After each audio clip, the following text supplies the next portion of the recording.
का कुछ कानून में कोई सत्याग्रह का कोई प्रावधान नहीं है। तो अगर ये सत्याग्रह में बैठते तो उससे क्या फर्क पड़ने वाला है? कुछ लगता कोई है फर्क कि नहीं पड़ता। जज साहब ऐसे आप चले जाओ जंतर मंतर पे, ऐसे 50 लोग 100 लोग रोज बैठे होते हैं।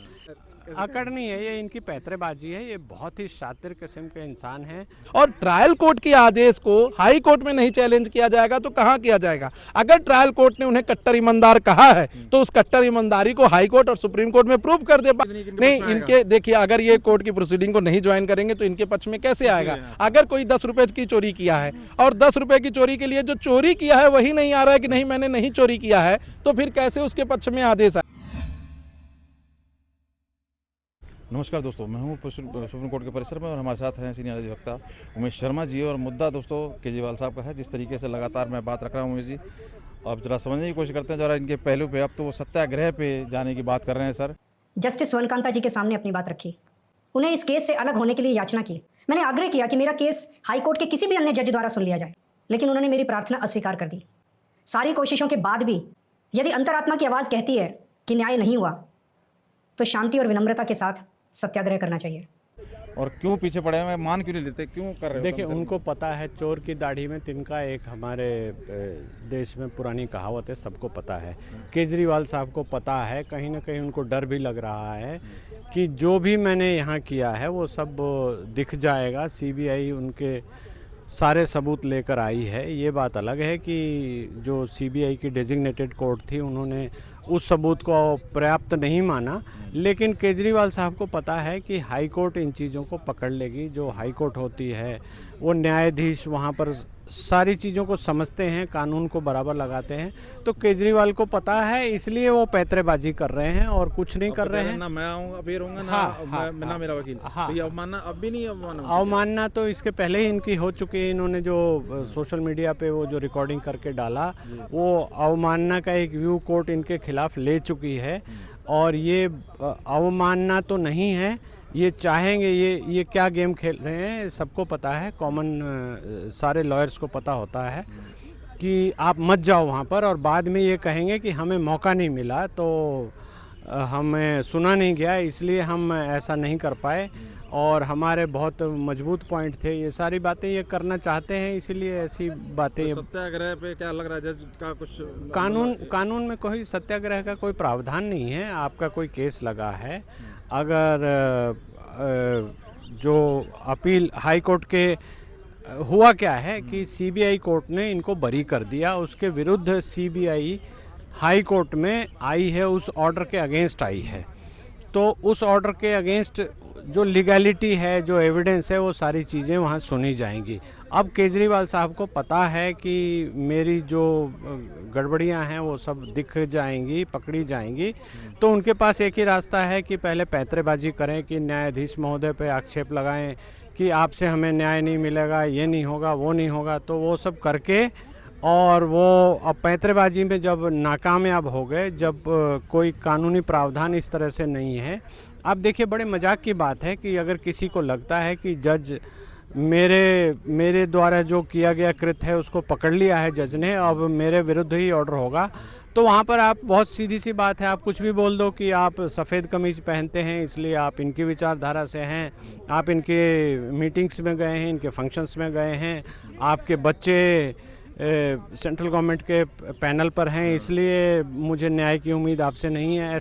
ऐसा कुछ नहीं है। न्यायाधीश ने ये चीज़ स्पष्ट भी किया कि बच्चे इंडिपेंडेंट हैं, बच्चे अपने हिसाब से जो चाहे करें, मैं अपने हिसाब से। पैसा बता रहे हैं, इतना पैसा मिल रहा है, इतने इनको केस मिल रहे हैं, इतने करोड़ों तक की दावा कर, ये दावों में कितना दम है? तो आरोप तो अभी राजनीति जज पे भी लगा रहे हैं। हाँ, ये तो इनका पुराना चरित्र है कि ये सब पे आक्षेप लगाते हैं। और आप अगर गौर करेंगे तो आप पाएंगे कि पहले इन्होंने ये बोला था कि मेरे पास सारे सबूत हैं, मैं सोनिया गांधी को जेल भिजवाऊंगा, मैं शीला दीक्षित को जेल भिजवाऊंगा, 800 पन्ने की कागज़ लेकर ये मीडिया में दिखाते भी रहते थे। तो वो सरकार बन गई, 10 साल सरकार भी इन्होंने चला ली, लेकिन क्या किया इन्होंने सबको पता है। कितना झूठ बोला ये भी सबको पता है, और वो कौन से सबूत थे, क्या थे वो सबूत बोलते हुए, आम आदमी बोलते हुए, ईमानदार सरकार बोलते हुए, बिना वीआईपी कल्चर के हम चलेंगे। इन्होंने सब कुछ किया, सारा वीआईपी कल्चर किया, शराब की दलाली में पैसा कमाया, खूब कमाया, हज़ारों करोड़ रुपया कमाया।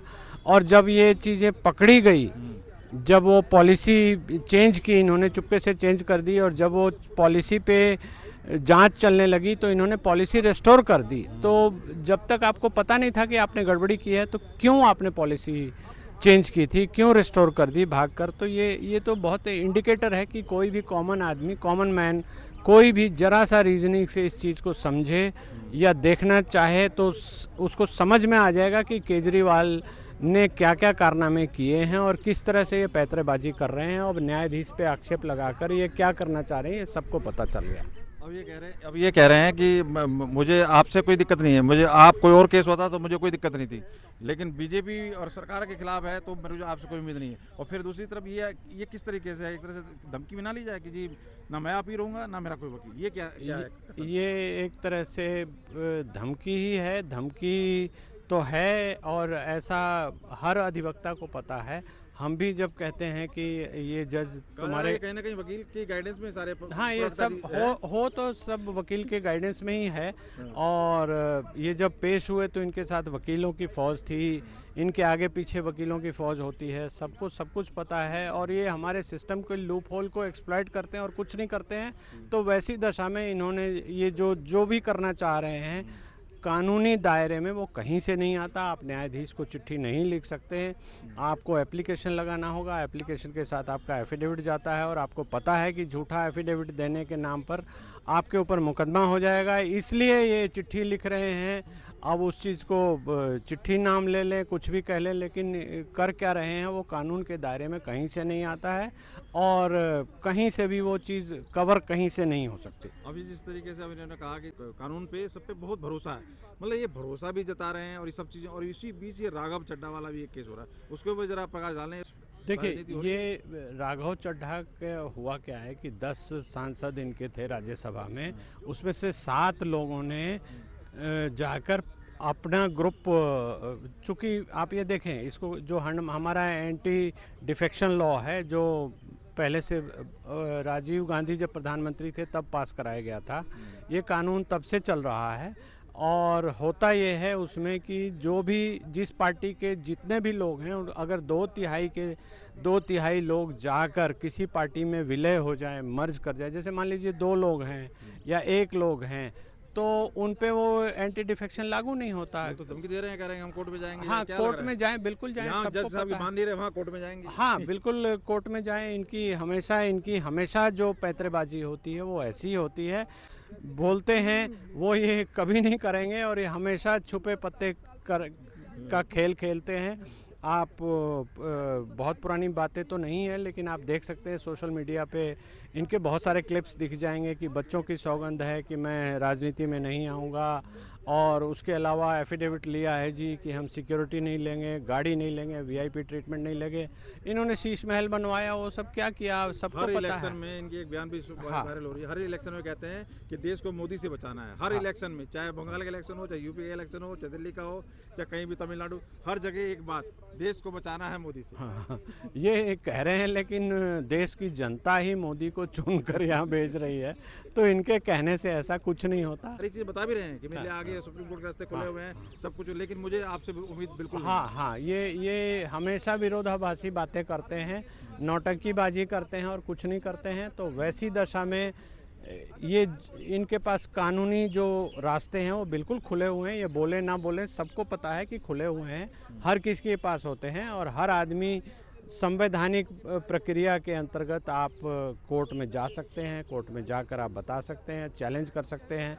कम से कम आप जाओ तो सही, आप बताओ तो सही आपके ग्राउंड्स क्या हैं, आप कैसे उस चीज़ को प्रेजेंट करते हैं, और हो सकता है कि कोर्ट आपकी बात मान ले और इस प्रक्रिया को इलीगल डिक्लेयर कर दे। तो ये बोलना, ये शोर ज़्यादा मचाते हैं, काम कम करते हैं। जैसा कि दिल्ली में 10 साल लोगों ने देखा, तो ये अब इनका ये चैप्टर कहीं ना कहीं क्लोज हो चुका है, और इनको पता है कि ये कहीं ना कहीं ये गलत हैं, इसलिए ऐसी पैतरेबाजी ये कर रहे हैं। तो अगर ये सत्याग्रह में बैठते हैं तो उससे क्या फर्क पड़ने वाला है? कुछ लगता कोई है फर्क कि नहीं पड़ता।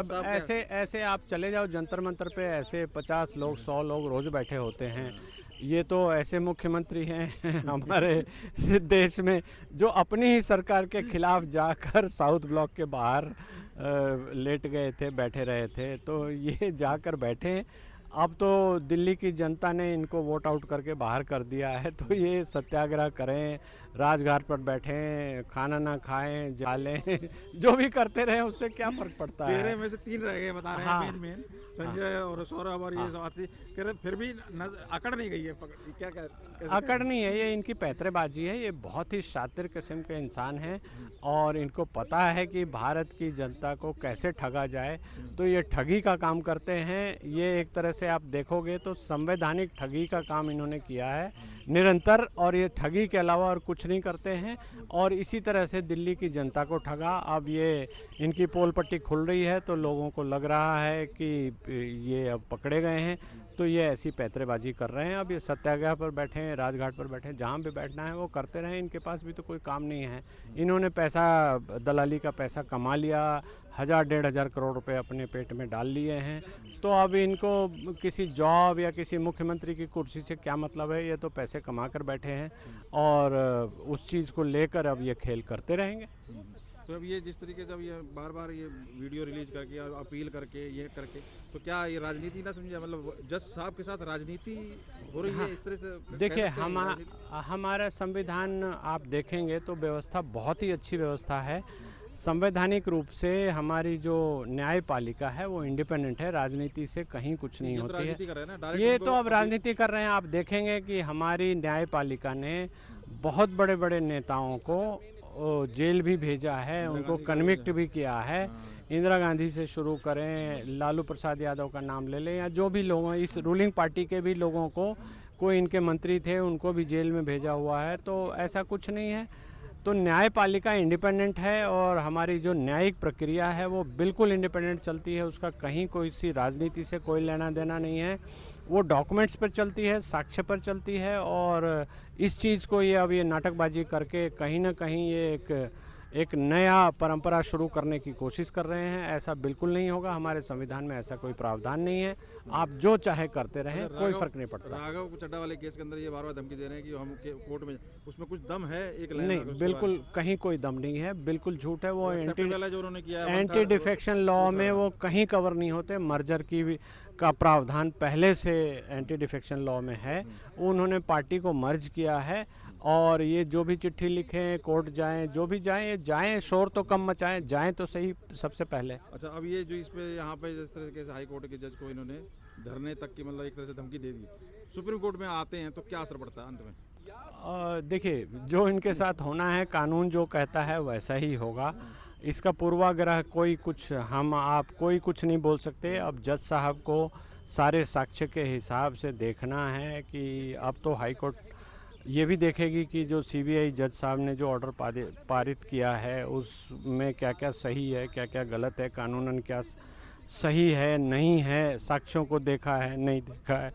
तो ये एक अलग प्रक्रिया हो जाएगी। ये सब बहुत क्लोज सर्किट का काम होता है। अब वहाँ पर ये सत्याग्रह या इन पर्सन आर्गू होकर प्रेजेंट होकर आर्गू करने की कोशिश करें तो ये नौटंकीबाजी के अलावा और कुछ नहीं है और ये सब चलने वाला बिल्कुल नहीं है। उमेश जी, आप भी हाई कोर्ट का केस भी देखते हैं, तो क्या लग रहा है कब तक ये सब हाई कोर्ट से इनका हो जाने वाला है फैसला? क्योंकि अब तो उन्होंने जज साहब ने कह दिया है कि हम सुनेंगे। देखिए, इन्होंने जैसा जज साहब ने बोला वो बयान आया भी है कि आपने जुडिशरी को ही ट्रायल पे रख दिया है। बात सही है कि अगर जज रिक्लोज कर जाए उस केस से, जज बोल दे कि मैं अपने आप को विड्रॉ करती हूँ, तो ये कहेंगे देखो जी ये बेईमानी से कर रहे थे इसलिए विड्रॉ किया। अब जज ने बोला है कि मैं रिक्लूज नहीं करूंगी तो वो कह रहे हैं कि ये बेईमानी हो रही है। अगर जज इसको फास्ट फैसला दे दे तो वो कहेंगे कि जल्दी जल्दी इन्होंने कर दिया, केंद्र सरकार के इशारे पे कर दिया। अगर ये डिले करे तो वो कहेंगे कि ये जानबूझ के डिले कर रहे हैं ताकि हमें नुकसान ज़्यादा हो। तो ये ट्रायल पे तो इन्होंने कर दिया है, लेकिन मुझे नहीं लगता कि अभी हमारी जुडिशरी या जो भी हमारी न्यायपालिका के स्तंभ इतने मजबूत है कि इनके जैसे ड्रामेबाजों से कहीं कोई फ़र्क पड़ने वाला नहीं है और कोई फ़र्क होता भी नहीं है। तो कुल मिला के इन्होंने अपने पैर पे कुल्हाड़ी एक तरह से मार ली कहा जा सकता है, क्योंकि हाँ, ये राजनीतिक अखाड़ा नहीं था जो उनको बना दिया इन्होंने। इन्होंने बनाने की कोशिश की है। इन्होंने राजनीतिक जो दिल्ली की जनता ने इनको नकार दिया है, तो अब ये डेस्परेट हैं कि कहीं से भी मुझे कोई कुर्सी मिले ताकि मैं जल्दी से जल्दी कहीं पर कुछ जाकर मुख्यमंत्री बन जाऊं, कुछ बन जाऊं। और जो राज्यसभा में इनके सांसद थे उन्होंने भी इनको ठेंगा दिखा दिया है। तो ये तो डेमोक्रेटिक प्रोसेस है, जनता जो पॉपुलर होता है उसके साथ चलती है। तो इसमें इनको क्या है, इनको मान लेना चाहिए कि मैं अब पॉपुलर जब था तो था, लोगों की आंख में धूल झोंक कर मैं पॉपुलर हो गया, लेकिन अब मैं नहीं हूँ। लोगों ने मेरी चोरी पकड़ ली है, मेरी जो धोखेबाजी की प्रक्रिया थी वो पकड़ ली है। तो अब मुझे आराम से बैठकर कुछ सेवा भाव से दिल्ली की जनता के लिए कुछ काम करना चाहिए। ये जो पैंतरेबाजी है ये सब इनको बंद कर देना चाहिए। बहुत बहुत धन्यवाद मुझे टाइम देने के लिए, बहुत बहुत धन्यवाद। तो देखिए लगातार पैंतरेबाजी हो रही है, अब कहाँ से शुरू किया था, अब सत्याग्रह तक पहुँच गए हैं, आगे कहाँ जाते हैं उस पर भी हमारी नजर बनी रहेगी। तो अब विशाल जी हमारे साथ जुड़ गए। सर, केजरीवाल वाले मुद्दे पे देखिए अब सत्याग्रह तक बात पहुंच गई है, क्यों आप लोग पीछे पड़े हैं? हम देखिए, सबसे बड़ी बात मैं कहना चाहता हूं कि ऑनरेबल कोर्ट का यहां पे सबको सम्मान करना पड़ेगा। अगर ऑनरेबल कोर्ट के ऊपर कोई भी आरोप लगाया जा रहा है तो वो रीजनेबल आरोप होना चाहिए, ना कि ऐसा बेसलेस आरोप जिसकी वजह से पूरे देश की जनता में अविश्वास पैदा हो ऑनरेबल सुप्रीम कोर्ट के लिए, ऑनरेबल हाई कोर्ट के लिए। और सबसे बड़ी बात मैं बता दूं अरविंद केजरीवाल जी के ऊपर कि वो खुद कह रहे हैं कि मैं कानून को जानता हूं, वो खुद कह रहे हैं कि मेरे अलावा मेरे केस में कोई अपीयर नहीं होगा। तो कैसे ऐसा डिसीजन ले सकते हैं कि मैं अब इस केस में जाऊंगा नहीं, हमें विमुक्त कर दिया जाए इस केस से। और ट्रायल कोर्ट के आदेश को हाई कोर्ट में नहीं चैलेंज किया जाएगा तो कहां किया जाएगा? अगर ट्रायल कोर्ट ने उन्हें कट्टर ईमानदार कहा है तो उस कट्टर ईमानदारी को हाई कोर्ट और सुप्रीम कोर्ट में प्रूव कर दे, बात खत्म हो जाए। क्यों देश की जनता को गुमराह करने का काम कर रहे हैं? मैं मानता हूं कि यहां पर ऑनरेबल सुप्रीम कोर्ट को सुओ मोटो कॉग्निजेंस लेके कंटेम्प्ट प्रोसीडिंग अरविंद केजरीवाल जी के ऊपर चलानी चाहिए, क्योंकि एक देश की ऐसी महिला के ऊपर जिन्होंने अपने पूरे जीवन पूरे देश को न्यायिक व्यवस्था में अपनी सेवा करते हुए दे दिया, उसके ऊपर यह आरोप लगाना कि उनके बच्चे इस प्रोफेशन में हैं इसलिए मैं उनके बेनिफिशियरी हैं इसलिए मैं केस में नहीं जाऊंगा, उनके बच्चे ऐसा कर रहे हैं कि स्टैंडिंग काउंसिल हैं इसलिए मैं इस केस कोर्ट में नहीं जाऊंगा, ये बहुत ही गलत है। और मैं सम्मान करता हूं ऐसे जजमेंट का जहां पर एक लेडी कोर्ट की ऑफिसर ने उन्होंने अरविंद केजरीवाल जैसे भ्रामक व्यक्ति को मना कर दिया रिक्यूज करने से केस को, सिर्फ इसलिए क्योंकि अगर आज वो पीछे हट जाती तो उन तमाम देश की महिलाओं के ऊपर एक धब्बा लग जाता कि कहीं भी कोई भी पॉलिटिशियन आकर किसी हाई कोर्ट के जज के सामने अपना रिक्यूजल का एप्लीकेशन लगाकर रिक्यूज कर देगा। मैं उनके जजमेंट का सम्मान करता हूं और ऑनरेबल हाई कोर्ट और सुप्रीम कोर्ट से कहना चाहता हूं कि इस मैटर में अब समय आ गया है कि सुओ मोटो कॉग्निजेंस लें, क्योंकि जिसको बोलने की हिम्मत नहीं है वो भी मौकरी कर रहा है ऑनरेबल हाई कोर्ट और सुप्रीम कोर्ट के नाम पर। लास्ट हियरिंग में जब बात निकली थी तो कहीं ना कहीं एक बात जज साहब ने कही थी